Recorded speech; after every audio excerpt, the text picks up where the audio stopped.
Mungu wa milele, Mungu wa mbinguni, anapotuma mtu jambo ni vizuri kutii na kulitekeleza. Kwa sababu Mungu anaposema anakuwa na maana njema na watu wake. Maneno ambayo leo nataka niongee na nyinyi ndugu zangu wapendwa, ni maneno makubwa mazuri ya muhimu sana kuyasikiliza. Lakini vizuri ukaelewa ya kwamba katika uelewa wa wanadamu wamegawanyika katika makundi mawili. Kuna watu ambao ni mbuyeye na kuna watu ambao ni limuta. Mbuyeye ni watu ambao wanakuwa ni wagumu wa kuelewa. Mbuyeye wanakuwa ni watu ambao wanahamaki, ni watu wana hasira za haraka, na wakati mwingine wanafanya vitu ambavyo sio vizuri kwa binadamu mwenzake. Alafu baadaye anakuja kukaa na shtuka ya kwamba alifanya kitu ambacho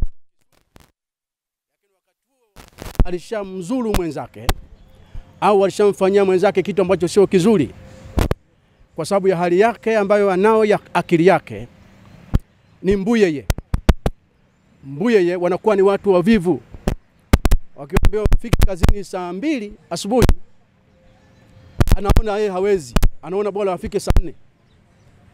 Kwa hiyo wanakuwa ni wavivu. Mbuyeye sio watu waungwana. Lakini limuta ni watu waungwana. Ni watu wenye bidii ya kazi. Ni watu ambao wanaelewa mambo. Ni watu ambao wanajali maisha ya wenzao. Ni watu ambao mfumo mzuri wa maisha. Haya nayoongea siku ya leo, ninaamini mtanielewa wote. Watu wa aina zote mbili, uwe mbuyeye au uwe limuta, naamini utanielewa. Mungu wa mbinguni aliniambia kuomba maombi kwa ajili ya taifa la Tanzania. Niliomba maombi mwaka 2021. Tarehe ya 11 mwezi wa pili, nilimaliza tarehe 1 ya mwezi wa 3. Mungu akaniambia mwezi wa 3 mwaka 2021 Mungu ataonyesha upendo wake kwenye taifa la Tanzania. Na kweli kabisa mwaka ule, mwaka 2021, upendo wa Mungu ulionekana. Rais wetu Dr. Samia Suluhu Hassan akawa rais wa Tanzania. Rais huyu alitokea wakati mimi nilishajua ya kwamba Mungu ataonyesha upendo wake mwezi wa 3 mwaka 2021. Nampenda rais wangu, ninamwamini, ninajua ya kwamba Mungu alitupenda akatupa rais huyu Samia Suluhu Hassan. Huyu rais wetu Samia Suluhu Hassan ana kitu cha thamani, ana jambo jema, ana mambo mazuri ambayo anataka kuwafanyia Watanzania. Jambo jema, mtu mwenye kitu cha thamani, mwenye jambo jema moyoni, anaitwa Anosma. Anosma ni mtu ambaye ana kitu cha thamani. Mama huyu rais wetu ni Anosma. Anosma ndos. Ndos manake ni hongera sana. Mama Samia. Anosma ndos. Ni vizuri wa Tanzania wote tuungane naye kwenye kumpigia kura mwaka huu aweze kushinda uchaguzi. Mungu ameniambia rais huyu Dr. Samia Suluhu Hassan atashinda uchaguzi mwaka huu, mwaka 2025. Ndiye rais wa Tanzania ambaye ana kitu cha thamani kwa ajili yetu wa Tanzania. Anosma. Huyu rais wetu ana kitu cha thamani. Ni vizuri wote tumwamini, wote tumpende. Upendo ule unaoitwa Yitiko. Kuna upendo fulani unaitwa Yitiko, na kuna upendo mwingine unaitwa Ashtom. Ile mtu anaposimama anaanza kuhutubia, halafu watu wanaanza kumshangilia, ule upendo unaitwa Ashtom. Na baada ya hapo upendo unaoendelea unaitwa Yitiko. Mama huyu ni mzuri, tumpe upendo Ashtom Yitiko. Ndugu zangu wapendwa, Mungu aliniambia mwaka jana, mwaka 2024, niingie kwenye maombi kumuombea rais wangu, kwa sababu atakuwa na upinzani mkubwa katika mwaka huu, mwaka 2025, katika uchaguzi huu. Nilianza maombi yangu kumuombea rais wangu.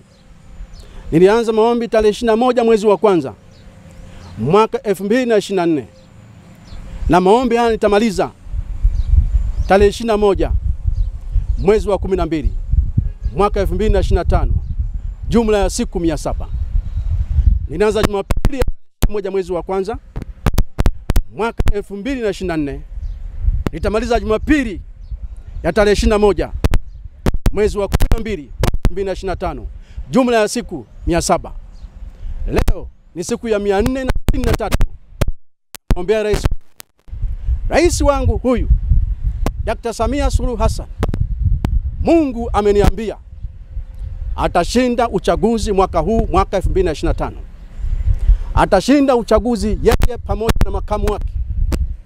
Watashinda uchaguzi mwaka huu 2025.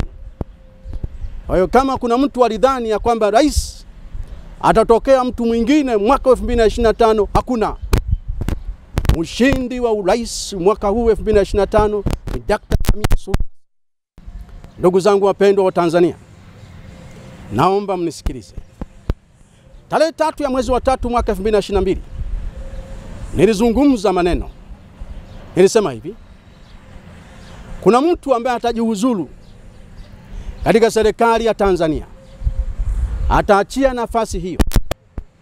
Alafu nafasi hiyo Mungu wa mbinguni angekaa hapo, angechukua mwenyewe, kwa sababu zake mwenyewe Mungu wa mbinguni na upendo wake kwa taifa la Tanzania. Kweli kabisa sikumtaja, lakini sasa nimemtaja leo. Maana wakati ule nilisema tu kuna mtu atajiuzulu, lakini leo nimemtaja ya kwamba alikuwa ni mheshimiwa Dr. Isidori Mpango. Dr. Mpango, Mungu aliniambia ya kwamba ni mwanawe, ni mtoto wake. Mungu anampenda. Na nafasi hiyo akamwambia atajiuzuru. Nafasi hiyo atakaa Mungu mwenyewe, lakini kupitia mtumishi wake aliyemchagua. Na mtumishi wake aliyemchagua kukaa kwenye nafasi hiyo, Mungu aliniambia ni mimi mwenyewe, Festo Daniel Chinolo. Sasa unaweza ukajiuliza, ukasema kutoka uchungaji mpaka kuwa makamu wa rais, inawezekanaje? Inawezekana kwa sababu mambo ya Mungu. Umemsahau Yusufu? Yusufu alikuwa mfungwa tu. Yusufu alikuwa mfungwa gerezani. Lakini kutoka kuwa mfungwa mpaka akawa waziri mkuu, nafasi hiyo wamemweka mtu mwingine. Sina neno na yeye, aendelee. Na kwa kweli atashinda. Watashinda urais, rais atashinda na yeye atashinda. Rais atakuwa ni rais na yeye atakuwa ni makamu wa rais. Nampenda kabisa kwa moyo wangu wote. Hata ukitazama mimi na yeye, kweli kabisa kwa macho ya binadamu anaonekana yeye ni bora kuliko mimi. Hata watu wote mkusimamisha mimi na yeye hivi, yeye anaonekana ni bora kuliko mimi. Hata mimi ninamkubali kwa moyo wangu wote. Lakini je, Mungu anasemaje? Ndugu yangu mheshimiwa, makamu wa rais uchaguliwa, kama watachagua mtu mwingine hakuna shida. Mimi nakupenda, ninakuamini, ni kiongozi wangu bora sana. Na wala siwezi kuhitaji nafasi hiyo. Mimi kwa nafsi yangu siwezi hata kidogo. Kwa nafsi yangu siwezi mheshimiwa kutaka umakamu wa rais, mimi kwa nafsi yangu siwezi. Lakini ni kweli kabisa Mungu aliniambia habari za Isidori Mpango kwamba ni mwanawe, na kwamba Isidori Mpango ataachia nafasi hiyo, atajihuzulu, na nafasi hiyo atakaa Mungu mwenyewe kwa kutumia mtumishi wake Mpango amejihuzulu. Nafasi hiyo ni kweli kabisa sasa itakiwa nipewe mimi, lakini wamekupa wewe mheshimiwa, na mimi nakukubali. Nasema asante sana na uendelee. Sasa ndugu mheshimiwa, utakapokuwa mmeingia kwenye mchakato, mmeshinda na mtashinda, utakapokuwa umeingia ofisini tayari mheshimiwa, na kuomba ufanye kazi zako, lakini huku ukimsikiliza Mungu. Mungu anasema nini na wewe?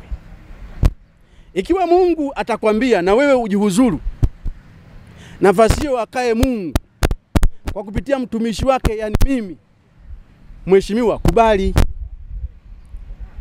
Ninakuomba mheshimiwa, kubali. Na waheshimiwa, huyu mheshimiwa akijihuzuru kabla ya tarehe 21 ya mwezi wa 12 mwaka wa 2025, nafasi hiyo jamani munipe waheshimiwa. Muniamini CCM. Kiongozi mnayepewa na Mungu moja kwa moja, musiwe na mashaka naye hata kidogo. Kiongozi mnayepewa na Mungu aliyeumba vitu vyote, musiwe na mashaka naye, enyi wanadamu, enyi ndugu zangu. Mwaminini 100%. Kama nimesema hivi, ndugu mheshimiwa makamu wa rais, utashinda na utaingia ofisini kufanya kazi. Ninakuheshimu, ninakupenda, ninakuombea. Maombi yangu ni ya siku 700. Nitamaliza maombi tarehe 21 mwezi wa 12 mwaka wa 2025. Nakuomba, kama Mungu atakwambia na wewe ujihuzuru baada ya kushinda kabla ya tarehe 21 mwezi wa 12, mheshimiwa, nakuomba jihuzuru. Nakuomba jihuzuru mheshimiwa. Na wazee wa CCM, muniamini, ninawapenda. Nitakuwa makamu wa rais kama Mungu akishathibitisha huyu mheshimiwa akijihuzuru. Nitakuwa makamu wa rais na nitakuwa kiongozi mwema. Msifikiri kwamba nitakuja huko kuja kufanya kitu chochote kibaya kwenu wazee wa CCM au wananchi wa Tanzania. Hapana. Mungu amenituma mambo yafuatayo. Mungu aonekane.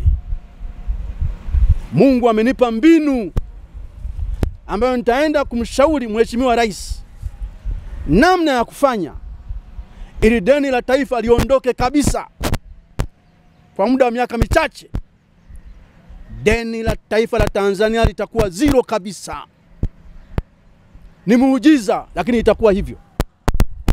Na baada ya hapo maisha yatakuwa mazuri sana. Kila mtu maisha yake yatakuwa bora sana. Na mambo mengine mengi ambayo Mungu ameniambia. Jambo la 3,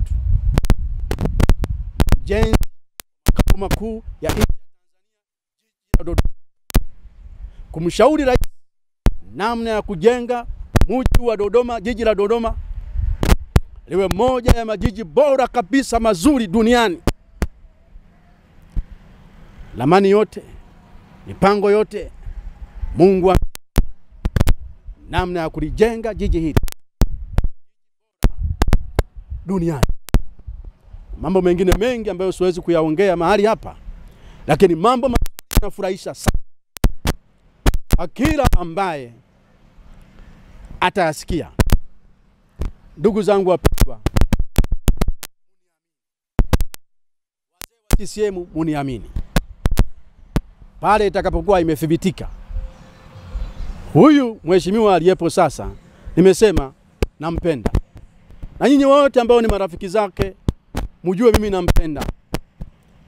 Huyo ambaye atashinda pamoja na rais. Nimesema rais wa Jamhuri ya Muungano wa Tanzania atakuwa ndiye rais wa taifa la Tanzania na makamu wake wote watashinda. Sasa nikasema hivi, ukishaingia ofisini makamu wa rais, vizuri kumsikiliza Bwana. Mungu akikwambia jihuzuru, jihuzuru. Ila Mungu kama hata sema ujihuzuru, usijihuzuru mtumishi, endelea kufanya kazi. Endelea. Mungu asipokuambia ujihuzuru, usijihuzuru, endelea. Ila Mungu akisema jihuzuru, jihuzuru. Akijihuzuru huyu mheshimiwa, nipeni nafasi. Haraka sana. Pufuta. Pufuta ni amri inayotakiwa kutekelezwa kwa haraka. Inaitwa pufuta. Mtumishi wa Bwana, muniamini na upenda. Naipenda Tanzania. Sasa maombi haya nimesema nitamaliza tarehe 21 mwezi wa 12 mwaka 2025.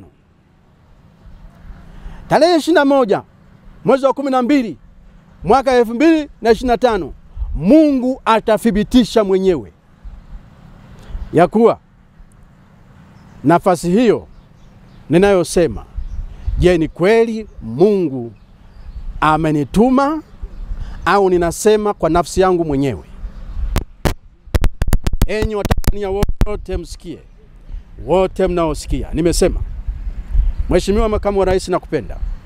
Ukishaingia kwenye ofisi, Mungu akisema na wewe jihuzuru, jihuzuru.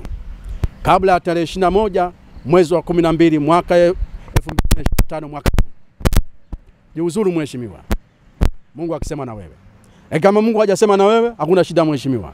Nimesema nakupenda, na nyinyi wote ndugu zake, wote wa ndugu zangu, wote wapendwa, mjue mimi nampenda mheshimiwa. Naipenda nchi yangu, napenda kwa kweli. Na sina tatizo naye hata kidogo. Nishazungumza. Nimesema hivi. Ikiwa mimi ninasema uongo, haya, Mungu atathibitisha tarehe 21 mwezi wa 12 mwaka huu 2025. Saa 9:05 Mungu atathibitisha ya kwamba haya ninayosema ni ya kweli. Na mimi nawaomba, yatakavyokuwa vyovyote, mjue mimi nawapenda. Vyovyote vile wapendwa, nawapenda. Itakapokuwa Mungu amethibitisha ya kuwa ni kweli Mungu alinituma kwa habari ya nafasi hiyo, na waomba ndugu zangu, pufuta. Pufuta. Nipeni makamu wa rais haraka nifanye kazi ya Bwana nikishirikiana na mpendwa rais wangu ninayempenda sana, Samia Suluhu Hassan, Mheshimiwa Rais. Kwa sababu ya mambo haya yote niliyozungumza, na kuomba,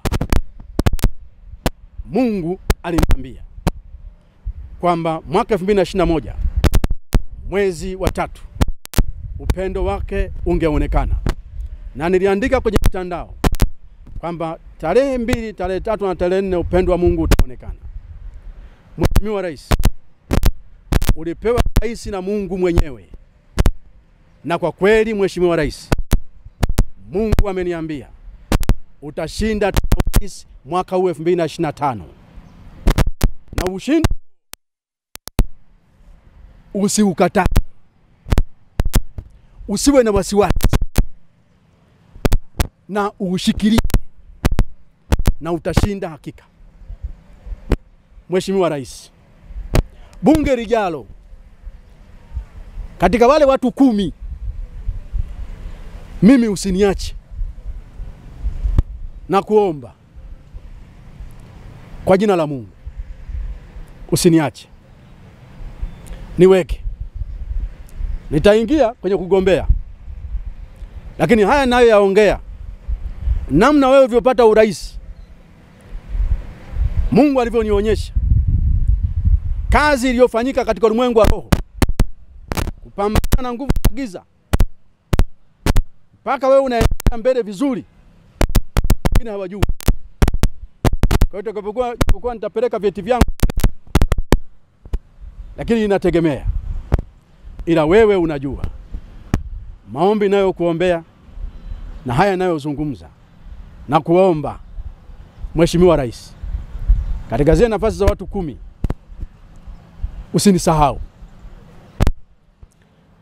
Jambo lingine, watumishi wa Bwana, Mungu ameniambia wale ambao mnaamini ujumbe hizi ninazozungumza, wale mnaoamini ujumbe huu ninaosema, nawaomba munisapoti, munisaidie.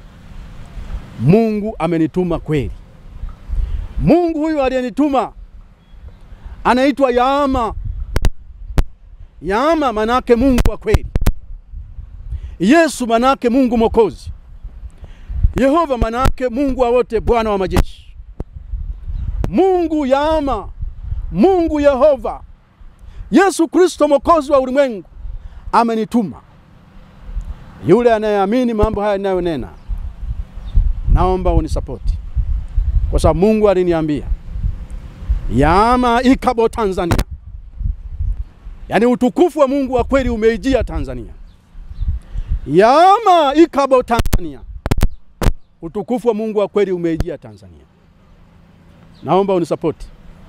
Nitumie hela kwenye 06 98 59 82 21.